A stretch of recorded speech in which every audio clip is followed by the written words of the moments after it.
This is Melissa data. This is going to help you find undeliverable addresses. If you put in the wrong address, and it'll say, you'll get an error message that says address is undeliverable. So we need to figure out what that actual address is, the way that the post office has it registered. All right, this is going to tell us how to find out what the legitimate address is and what it needs. So we're going to go to Melissa Data. We're going to go to lookups and select lookups there at the very top. There's a lot of options here, but we're only interested in 3 of them. The only thing we really care about is address check, house numbers by zip, and street names by zip. These are the first 3 options. Okay.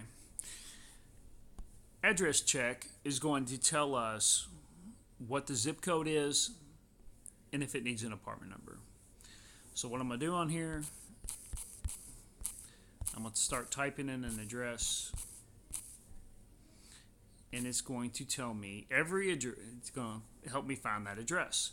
So I'm working in Indianapolis, so this is it. And it's going to tell me what that zip code is.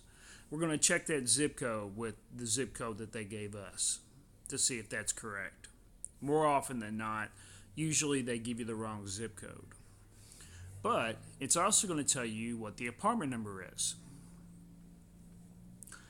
and what apartment numbers are actually registered.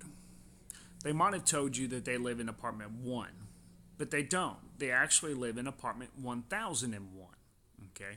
They might have also told you that they live at apartment 9, but they don't have an apartment 9. All they have, let's say that the only thing that they have registered is apartment 1 through 8. The post office doesn't know about the new building that they added. They haven't registered it yet, so it's not going to accept apartment 9. If it's on here, this is the way they want it.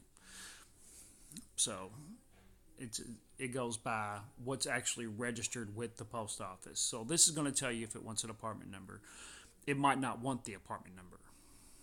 If it doesn't offer you these options, if it doesn't offer an apartment number here, then it does not want one. They might have told you apartment 1, you put in apartment 1, you go here, they said it was undeliverable, you go here, you look at it, it doesn't say anything about an apartment. That means it doesn't want that number. You have to take that apartment number off of the application. So I'm going to lookups. Next thing we're going to do is we're going to do house numbers by zip. Again, this is a neat tool that's going to tell you what that actual address is. So let's say we couldn't find it on address check. Now what we're going to do is we know the street number and we know the zip code. I'm just putting in random numbers here. I don't know who these people are. So I put in the street number, I put in the zip code, and it's going to tell me how to spell the name of that street, or tell me how they want it. See, it's not Washington, it's West Washington. Or let's say that you misspelled Washington. This is just going to tell you how you spell the street name so that the application will accept it. All right. I'm also going to show you something else.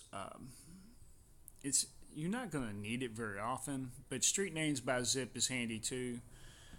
It's kind of taking it to a whole nother level. You probably won't do this very often. But this is going to tell you every street in that zip code. It tells you every street. You can actually click on that street, and it's going to tell you what those house numbers are. So I know they might have told me 123 Astor, right? Well, 123 Astor does not have a 123. It only goes from 1300. Those house numbers on Astor go from 1300 to 1899. That's all there is. Okay, so if they told you 123, it's possible that it could have been. Well, let's say this went to 1200. Maybe it might be 1230, or it could be that they don't even live on that street at all. It could be that they actually live on the corner of Astor and some other street, and this is going to tell us what that address actually is, because we can actually look at that house and we'll see a picture of their house. And you say, "Is that your house?" And you look it up, and it's okay. Well, that's not. Your address isn't 123 Astor. It's actually 123 Main Street. I'm gonna show you what that looks like. I'll put in a random address here.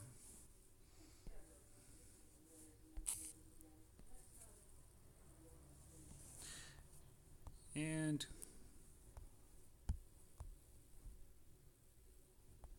okay, this one does not offer that. Let's try another one.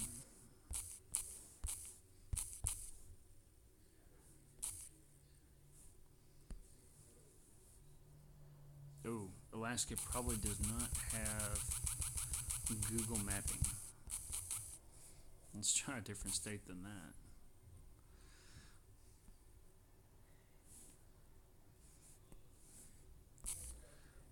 Let's try Louisville.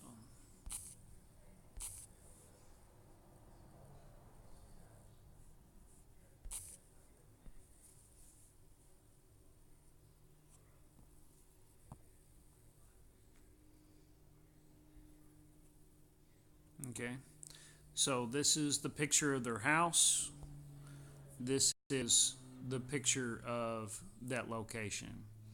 So I know that they live on the corner of Lafayette and Main Street. And this is going to show me what their house looks like. It tells you different information about the home. The reason why you might need this is if you're helping somebody figure out what their actual address is, you made the change, you can actually verify that that is the correct address by showing them their house. I've had to do that a few times, but that's not common. The main thing that you're going to be doing on a regular basis is do an address check to figure out what the zip code is, or if it needs an apartment number.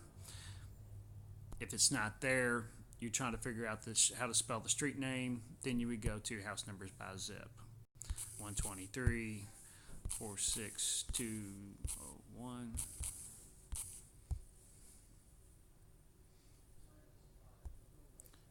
It'll tell you every address with the house number 123 in that zip code.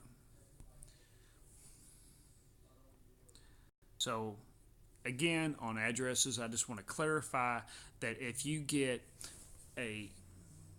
put in the wrong address 3 times, it's going to ask for address proof. If you have done it 3 times, start over, because you do not want to provide proof of address. Go here once you get an undeliverable address. The first thing I'm going to ask is there an apartment number? That's usually the first thing that they mess up on, is they don't tell you what the apartment number is. So my very first response, is there an apartment number there? If they say no, I'm going to Melissa Data to figure out what that address is. I'm going to figure out the address before making multiple wrong attempts. If you've done it wrong 3 times, start over, do it again, because you do not want to provide proof of address. It's something that you're not necessary.